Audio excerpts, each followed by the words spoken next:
Hello students, আশা করি সবাই ভালো আছো। আমরা আজকে ক্লাস 12-এর যে বিষয়টা নিয়ে কথা বলবো সেটা হলো ইন্টিগ্রেশন, বা বাংলায় বললে সমাকলন। সমাকলন তোমাদের সিলেবাস অনুযায়ী দুটো ভাগে ভাগ করা হয়েছে। একটি হচ্ছে অনির্দিষ্ট সমাকলন, অপরটি হলো নির্দিষ্ট সমাকলন।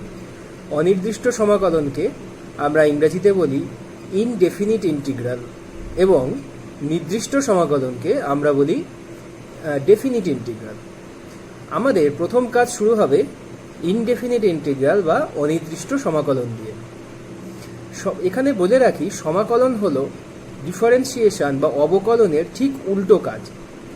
একটি ফাংশনকে ডিফারেন্সিয়েশন করার পরে যেই অবস্থায় আসে সেই ফাংশনকে, এই ডিফারেন্সিয়েশন হওয়া ফাংশনকে যদি ইন্টিগ্রেশন করি তাহলে মূল ফাংশনে ফিরে যাওয়া যায়। এটি হলো ইন্টিগ্রেশন বা সমাকলনের মূল কথা। তাহলে আমরা আজকের ক্লাসটা শুরু করি। আচ্ছা, অনির্দিষ্ট সমাকলন ব্যাপারটা কীরকম দাঁড়ায় ধরা যাক y is equal two fx একটি ফাংশন আছে এবং y-কে x এর রেসপেক্টে ডেরিভেটিভ করলে আমরা পাচ্ছি f'(x).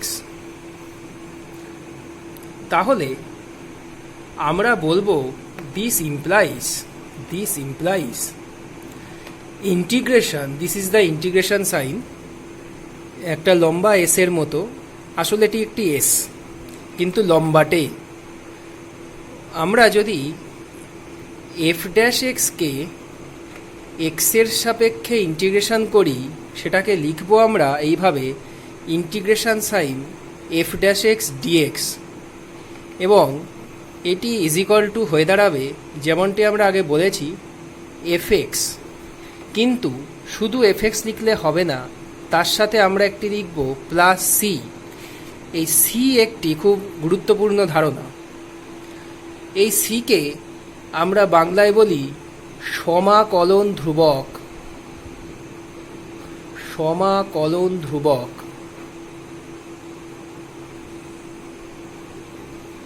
অথবা ইংরেজিতে বলি ইন্টিগ্রাল কনস্ট্যান্ট। এটি হলো আমাদের ইন্টিগ্রেশনের ডেফিনেশন। অর্থাৎ যদি dy dx equal to f'(x) হয়, অর্থাৎ fx এর ডেরিভেটিভ যদি f'(x) হয়, তাহলে উল্টো করে বলতে পারি যে f'(x) এর integration with respect to x, সেটা আমরা পেয়ে যাব fx প্লাস সি। এখানে সি লেখার উদ্দেশ্য হলো, আমরা তো জানি না আমাদের কাছে ফাংশন হিসাবে থাকবে f'(x), যাকে ইন্টিগ্রেশন করে আমরা fx পাবো, কিন্তু আমরা তো জানি না যে সেই fx এর সঙ্গে আসলে কোনো কনস্ট্যান্ট ছিল কি না। সেই কারণে একটি কনস্ট্যান্ট দেয়া হবে। যেমন একটা উদাহরণ হিসাবে বলি, আমরা জানি fx যদি একটা এক্সাম্পল হিসাবে বলি x², তাহলে f'(x) হয় 2x। অর্থাৎ ইন্টিগ্রেশনের ডেফিনেশন অনুযায়ী ইন্টিগ্রেশন এই f'(x) মানে 2x dx is equal two হয়ে যাবে x², যেহেতু x² এর ডেরিভেটিভ হয়ে এসেছিল 2x, আর তার সাথে আসবে একটি c। দেখো আমাদের কাছে এই 2x দেওয়া রয়েছে। যদি ফাংশনটা x² হয় তার ডেরিভেটিভও 2x হয়, আবার ফাংশনটা যদি x² প্লাস c হতো তার ডেরিভেটিভও কিন্তু 2x হতো। তাই আমরা হিসাবটিকে ঠিক রাখার জন্য একটি কনস্ট্যান্ট c এখানে সবসময়তেই যোগ করব, যেটি আমরা জানি না এই কনস্ট্যান্ট সিটা আসলে অঙ্কে ছিল কিনা। যদি থাকে তাহলে সি এর একটা ভ্যালু থাকবে, যদি সিটা কিছু না থাকে, শুধু যদি x² হয়, তাহলে আমরা ধরে নেব সিটা 0। তাই হিসাব ঠিক রাখার জন্য সবসময়তেই এই সিটাকে দিতে হবে। অর্থাৎ আমরা নির্দিষ্ট করে বলতে পারি না যে 2x এর ইন্টিগ্রেশন x² হবে, তার সাথে একটি ধ্রুবকও যোগ হতে পারে। এই যে আমরা নির্দিষ্টভাবে বলতে পারলাম না, সেই কারণেই চ্যাপ্টারটির নাম অনির্দিষ্ট সমাকলন বা ইনডেফিনিট ইন্টিগ্রাল। আমাদের বিশেষ কিছু মনে রাখতে হবে না, এত কচকচানি। আমাদের শুধু মনে রাখতে হবে যে ইন্টিগ্রেশন করার পরে অবশ্যই একটি প্লাস সি আমাকে দিতে হবে, তা না হলে ইন্টিগ্রেশন সম্পূর্ণ হবে না এবং আমাদের পরীক্ষাতে নম্বর কাটা চলে যাবে। এরপরে আমাদের কাজ হবে ইন্টিগ্রেশনের ফর্মুলাগুলিকে জানা। এখন ফর্মুলা শেখার আগে কিছু কাজ আমরা একটু যদি দেখি, ধরা যাক x to the power N plus one এই ফাংশানের কেউ যদি ডেরিভেটিভ করে তাহলে আমরা পাই n plus one into x to the power n. তাহলে অতএব উল্টো করে বলতে পারি integration of n plus one x to the power N dx is equal to x to the power N plus one. আমরা জানি এই ধ্রুবক বলে কনস্ট্যান্টটি বাইরে বেরিয়ে গিয়ে এখানে হয়ে যাবে ইন্টিগ্রেশন, এরকম ধ্রুবক থাকলে সেটি বাইরে বেরিয়ে আসতে পারে।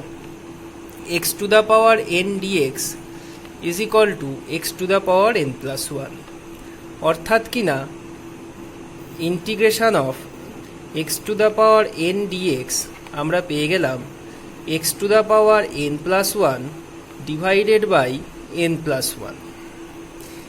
এই একটি আমরা প্রথম ফর্মুলা পেলাম। X to the power n এর ইন্টিগ্রেশন করলে পাই x to the power N plus one by N plus one. এটি আমরা একটু দেখে নিলাম।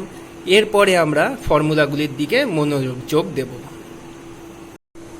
আচ্ছা, এবার আমরা দেখছি type one formula. Number one যেমনটা আমরা এক্ষুনি করলাম, X to the power N D X এর ইন্টিগ্রেশন হচ্ছে X to the power N plus one by N plus one. এখানে আমি একটু স্পেশালি মেনশন করেছি, খুব ইম্পর্টেন্ট জায়গা, এনটা হচ্ছে not is equal two minus one, কারণ এন যদি মাইনাস ওয়ান হয় তাহলে নিচে জিরো চলে আসবে, যেটা কখনোই কাম্য নয়। তাহলে মাইনাস ওয়ান হলে কি হবে না, হলে হবে নাম্বার টু। তাহলে ওয়ান বাই এক্স ডিএক্স, আমরা জানি এটা লগ এক্স এর ডেরিভেটিভ হয়, তাই log x plus C. Similarly দেখতে পাচ্ছি e to the power m x dx এর integration e to the power m x by m, কারণ e to the power m x এর ডেরিভেটিভ হয় m e to the power m x, তাই ইন্টিগ্রেশনের সময় MT নিচে চলে আসবে। এখানে একটা ইম্পর্টেন্ট কথা খেয়াল রাখতে হবে যে কনস্ট্যান্টগুলো ডেরিভেটিভের সময় যেমন বাম পাশে মাল্টিপ্লাইড হতো, এখানে কিন্তু নিচে ডিভাইড হয়ে যাবে।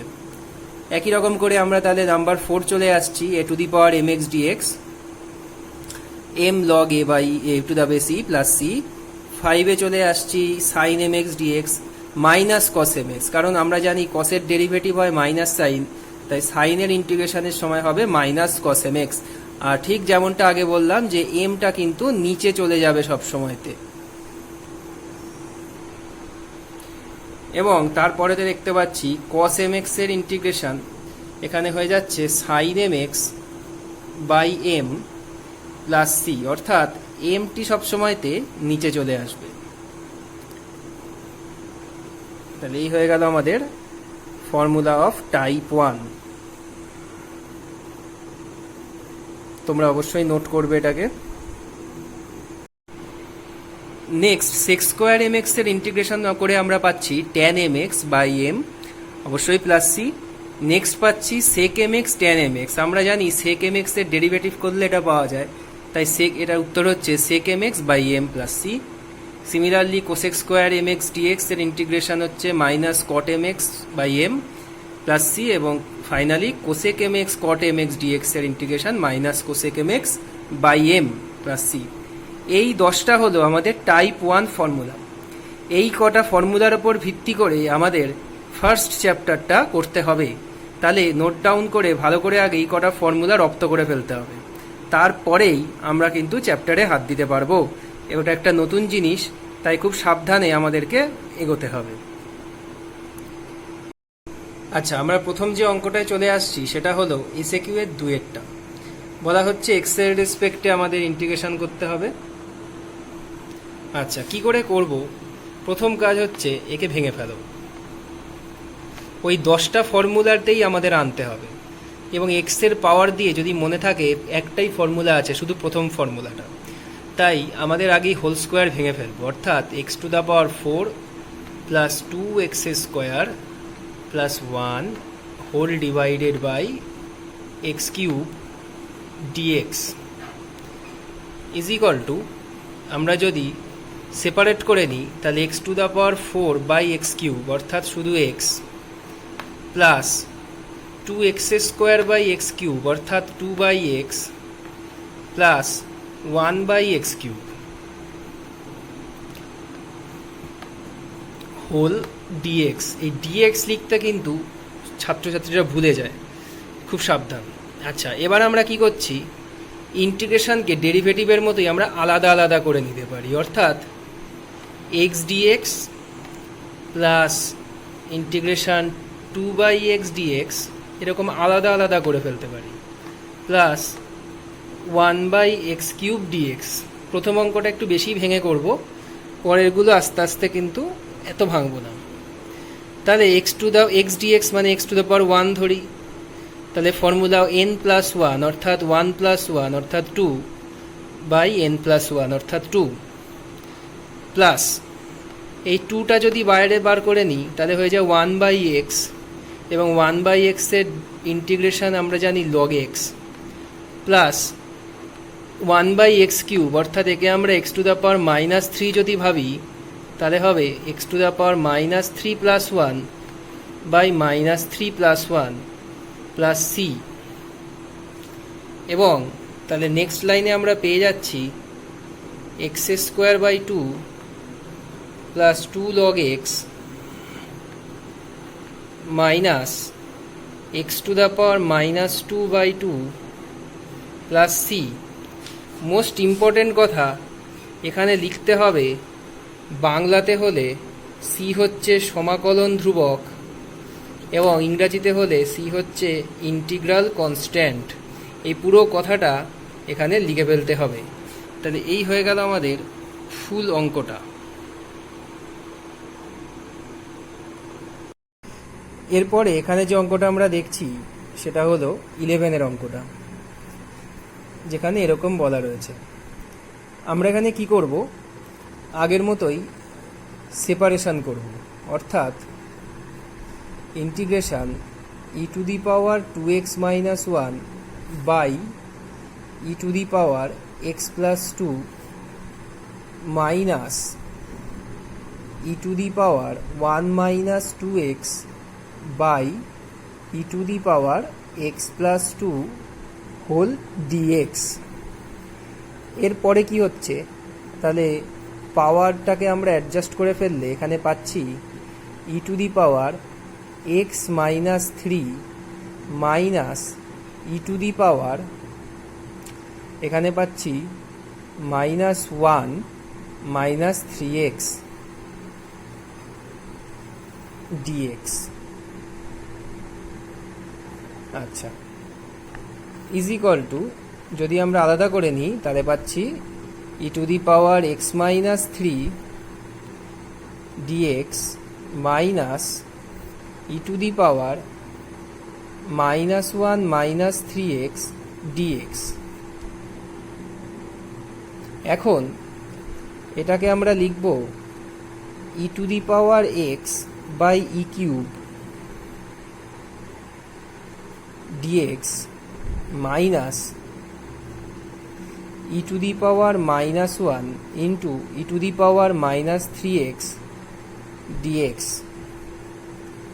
ইজ ইকুয়াল টু, তাহলে 1 বাই ই কিউব এটি বাইরে চলে আসছে, তাহলে ই টু দি পাওয়ার এক্সের ডেরিভেটিভ ইন্টিগ্রেশন আমরা পাই e to the power x, আর এম নেই যেহেতু তাই 1 বাই 1 করলে কিছু আসার নেই, মাইনাস এই ই টু দি পাওয়ার -1 একটি কনস্ট্যান্ট, একে বাইরে বার করে নিলে ই টু দি পাওয়ার -3x এর ইন্টিগ্রেশন হবে ই to the power -3x by -3, এবং ইন্টিগ্রেশনের নিয়ম অনুযায়ী সবসময়তেই একটি প্লাস সি কিন্তু আমাদেরকে দিতে হবে। তাহলে এখানে আমরা পাচ্ছি e to the power x minus 3 minus মাইনাসে plus e to the power -1 minus 3x plus C, যেখানে অবশ্যই লিখতে হবে সিটা কি। তাহলে এই যে অঙ্কটা এইভাবে আমরা সম্পন্ন করলাম। এখন এখানে একটি কথা রয়েছে। কি কথা? সেটি হলো এই যে এই জায়গার পর থেকে বা এই লাইনের পর থেকে আমরা এখানে এই যে ইকে একটু ভেঙে নিয়েছি, অর্থাৎ কনস্ট্যান্ট পোর্শনগুলোকে যে আলাদা করে নিয়েছি। আমার কথা হচ্ছে এটি যদি না করতামও বা নাও করতাম তাহলেও আমার অঙ্কটিতে কোনো সমস্যাই হতো না। যদি তোমরা জানো এরকম জিনিসকে আমরা বলি লিনিয়ার। যদি লিনিয়ার পাওয়ার থাকে, অর্থাৎ এক্সের 1 পাওয়ার যুক্ত পাওয়ার থাকে, তাহলে পুরোটাকেই আমরা mx বা x হিসাবে ধরে নিতে পারি।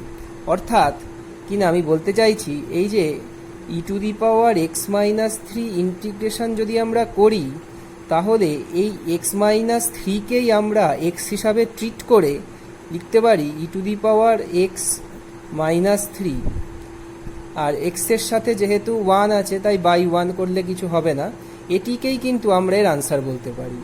অথবা এখান থেকে এই ইন্টিগ্রেশনটা করার সময়তে দেখো আমাদের উত্তরও কিন্তু এই জায়গাটাই এসেছে। এই 1 -3xকেই কিন্তু আমরা চাইলে ইন্টিগ্রেশনে সরাসরি ইন্টিগ্রেশন করে ফেলতে পারি। অর্থাৎ এখানে করতে পারি e⁻−1 3x, যেহেতু e⁻mx এর ইন্টিগ্রেশন e⁻mxই হয়, বাই mx এর জন্য এখানে আমরা একটি -3 লাগিয়ে দেবো, যেটিই কিন্তু আসলে আমরা এখানে করেছিলাম। অর্থাৎ সরাসরি ভেঙে নিয়েও একবার আমরা ভেঙে নিয়েও করতে পারি কনস্ট্যান্ট পোর্শন আলাদা করে, অথবা এই লিনিয়ার পাওয়ারকে সরাসরি কিন্তু আমরা এক্স হিসাবে ট্রিট করেও অঙ্কটা করতে পারি। এর পরের অঙ্কটা হচ্ছে 50 cos³ dx। তো cos³ কে তো আমরা কোনো ফর্মুলায় নিতে পারবো না, মানে সরাসরি কিছু ফর্মুলায় করতে পারবো না। তাই এখানে আমরা ক্লাস 11-এর সাহায্য নেব। আমরা এখানে একটি 1/4 বাইরে গুণ করে ভেতরে 4 cos³ dx করে ফেলতে পারি। এবং 4 cos³ dx এর ফর্মুলা আমরা জানি cos 3x minus 3 cos x dx। এবার সিম্পলি একে আমরা যদি ইন্টিগ্রেশন করি তাহলে 1/4, এটা থার্ড ব্র্যাকেট দিয়ে দিলাম। cos 3x এর ইন্টিগ্রেশন আমরা এক্ষুনি ফর্মুলা করেছি, এটা হয়ে যাবে sin 3x by 3 minus 3 cos x এর ইন্টিগ্রেশন হবে শুধু sin x। ব্যাস অঙ্ক শেষ। আর তার সাথে প্লাস সি, অবশ্যই প্লাস সি লিখতে হবে। এবং বারবার বলছি সি ইকুয়াল টু সমাকলন ধ্রুবক, এই কথাটা বা ইন্টিগ্রাল কনস্ট্যান্ট, এই কথাটাও আমাদেরকে লিখতে হবে। এরপরে শর্টের 31 বলা হচ্ছে dx by 1 plus sine x. এইটা করার জন্য আমাদের যেটা করতে হবে 1 মাইনাস সাইন এক্স দিয়ে আমরা উপরে নিচে গুণ করে নেব। 1 plus sine x into 1 minus sine x dx is equal to, তাহলে 1 minus sine x by 1 minus sine square x dx, অর্থাৎ 1 minus sine x by cos square x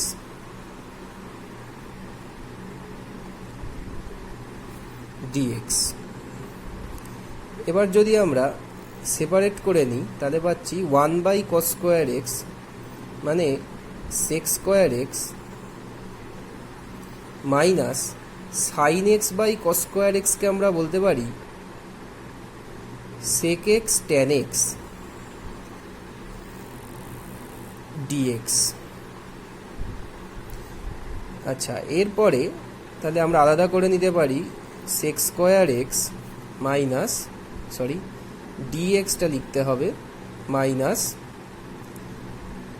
sec x tan ax dx, অর্থাৎ যেহেতু sec square x এর integration আমরা formula জানি tan x minus sec x tan x এর integration sec x, আর তার সাথে লিখব প্লাস সি এবং লিখে দিতে হবে সি ইজ ইকুয়াল টু সমাকলন ধ্রুবক বা ইন্টিগ্রাল কনস্ট্যান্ট। তাহলেই হয়ে গেল আমাদের অঙ্ক। এরপরে আমরা আসবো 36-এ। তো দেখা যাচ্ছে integration cos 7x sin 4x dx। এখানে আমরা যেটা করব, আমরা এখানে একটা বাইরে 1/2 নিয়ে ভিতরে 2 নিয়ে নেব। তাহলে 2 cos 7x into sin 4x dx is equal to half of integration, তাহলে 2 cos a sin b আমরা ফর্মুলা জানি sin a প্লাস b অর্থাৎ 11x minus sin a minus b অর্থাৎ 3x। তাহলে এবার আমরা এটাকে যদি ভেঙে ফেলি সহজেই ইন্টিগ্রেশন কমপ্লিট হয়ে যাবে। তাহলে প্রথমে sin 11x এর ইন্টিগ্রেশন x এর রেসপেক্টে হয়ে যাবে মাইনাস cos 11x বাই 11, আর এখানে হয়ে যাবে minus minus plus cos 3x by 3 bracket close plus c is equal to, তাহলে আমরা পাচ্ছি minus cos 11x by 22 plus cos 3x by 6 plus c, এবং অবশ্যই মেনশন করতে হবে হোয়াট ইজ সি। লাস্ট লাইনে কিন্তু আমাদের সিটা লিখতেই হবে, না হলেই নাম্বার কাটা, ওই অন্তত ওয়েস্ট বেঙ্গল বোর্ডে তো তাই। এরপরে লং অ্যান্সারের 3 খুবই সহজ অঙ্ক। এখানে তিনটে আছে sin x cos 2x cos 3x, সেই তিনটে জিনিস আছে। তাহলে ঠিক আগের অঙ্কের মতোই আমরা আগে একটা হাফ ইন্টু করে প্রথম দুটোর সাথে হাফ নিলাম আর শেষেরটাকে ফেলে রাখলাম। তাহলে এইটা আবার sin a cos bর ফর্মুলা নিয়ে দিলাম আমরা এখানে, এবং cos 3x একই থাকলো। পরের লাইনে আমরা এই cos 3xকে এর সঙ্গে গুণ করলাম, এবং তারপরের লাইনে আবার একটা হাফ নিয়ে এখানে 2 এবং 2 আনা হলো। এরপরে তাহলে হাফ ইন্টু হাফ হয়ে গেল 1/4, 2 sin 3x cos 3x, sin 2 থিটার ফর্মুলা হয়ে গেল sin 6x, আর এই জিনিসটা আবার এখানে আমরা ফর্মুলা লাগিয়ে দিলাম। তাহলে সবকটাই আমরা এখানে একটি সাইনের ফাংশন পেলাম, এবং এই সাইনের ফাংশনগুলোর ইন্টিগ্রেশনের ফর্মুলা লাগালেই আমাদের অঙ্ক চলে আসছে, এবং শেষে অবশ্যই c সমান সমান। এরপর আমরা একটা খুব ইম্পর্টেন্ট অঙ্কতে আসব 7-এরটা, লংয়ের 7 cos 2x minus cos 2a by cos x minus cos a dx। এটাকে আমি আস্তে আস্তে এক্সপ্লেন করব। প্রথমে আমরা কি করছি, cos 2x minus cos 2a কে আমরা ফর্মুলায় ফেলছি cos c minus cos d, 2 sin c plus d by 2 sin d minus c by 2, এবং নিচেরটাকেও একই ফর্মুলায় ফেললাম। এরপর কি হলো, এখানে 2 কমন গিয়ে কেটে গিয়ে sin x প্লাস a, এবং এখানেও একই হয়ে গেল 2 কমন গিয়ে কেটে গিয়ে sin a মাইনাস x, এবং নিচে যা আছে তাই, এবং dx। এই sin x প্লাস a কে আমরা sin 2 থিটার ফর্মুলায় লিখলাম 2 sin a sin theta cos theta, এবং এই sin a মাইনাস x কেও আমরা sin 2 থিটার ফর্মুলা এখানে লাগিয়ে ফেললাম, আর নিচের দুটো যেমন আছে তেমন ফেললাম। এরপরে আমরা দেখতে পাচ্ছি এখানে sin x plus a by 2 আর sin x plus a by 2 কাটবে, এখানে sin a minus x by 2 কাটবে। তাহলে পাচ্ছি শুধু cos দুটোকে, এইটাকে আর এইটাকে। এরপরে এই যে সামনে 4 হয়ে গেল 2 2 নিয়ে, একটা 2কে ভেতরে ঢোকালাম, তাহলে 2 cos a cos b formula এলো, আমরা সে ফর্মুলায় বসিয়ে দিলাম cos a plus b plus cos a minus b। তারপরে এখান থেকে ক্যালকুলেশন হয়ে এটা এলো cos a plus cos x, দুটোকে আমরা আলাদা আলাদা ইন্টিগ্রেশনে ভাঙলাম। cos a যেহেতু কনস্ট্যান্ট তাই টু এর সঙ্গে মাল্টিপ্লাইড হয়ে ভেতরে 1 dx আর এখানে 2 dx, 2 cos x এর ইন্টিগ্রেশন sin x। এবার আমরা জানি 1 এর ইন্টিগ্রেশন সবসময় x হয়, কারণ x এর ডেরিভেটিভ করলে 1 হয়। তাহলে 1 dx মানে x, তাই 2x cos a plus 2 sin x plus c। এই হয়ে গেল আমাদের অঙ্ক। এখন এই অঙ্কটাকে আমরা চাইলে আরও একটা মেথডে করতে পারি, অর এইখানে cos 2 থিটাকে 2 cos square x minus 1 এর ফর্মুলায় ফেলতে পারি, cos 2a কেও 2 cos square theta minus 1, minus minus এখানে প্লাস হবে, সেই ফর্মুলায় ফেললাম, নিচেরটাকে কিছু চেঞ্জ করলাম না। তাহলে ওপরে 1 1 কেটে গিয়ে আমার পড়ে থাকলো 2 কমন কি cos square x minus cos square a। তাহলে স্কোয়ার মাইনাস বি স্কোয়ারের ফর্মুলায় লাগিয়ে দিলে সরাসরি এখানে এইটা কেটে গিয়ে আমাদের কিন্তু cos x plus cos a চলে এলো। অর্থাৎ যে কোনোভাবেই আমরা অঙ্কটা করতে পারি, যেটা আগে মাথায় আসবে পরীক্ষার সময় সেটাকেই আমরা ফলো করে যাব। ওয়েল স্টুডেন্টস, তাহলে আমরা আজকে ইনডেফিনিট ইন্টিগ্রালটা শুরু করলাম, বা বাংলায় অনির্দিষ্ট সমাকলন। প্রথম চ্যাপ্টারের কিছু 10টা ফর্মুলা আমরা করলাম। এই 10টা ফর্মুলা রিলেটেডই অঙ্ক তোমরা বইতে পাবে। এক্সাম্পল দেখো, অঙ্কগুলো করো, শর্ট লং এই সবকটা অঙ্কই অবশ্যই করবে, আটকাবে খুব কম, আর যেগুলো আটকাবে সেগুলো আমাকে বলো। বেশিরভাগই দেখবে ত্রিকোণমিতির অঙ্কগুলোতে কিছু 11-এর ফর্মুলা যেরকমটা আমরা দেখালাম সেগুলো ইউজ করতে হয়। এভাবেই এগিয়ে যাও, আবার কিছুদিন পরে নতুন ক্লাসে দেখা হচ্ছে। তো দিনে তোমরা করো আর ডাউটসগুলো আমাকে পোস্ট করো। ওকে, বাই।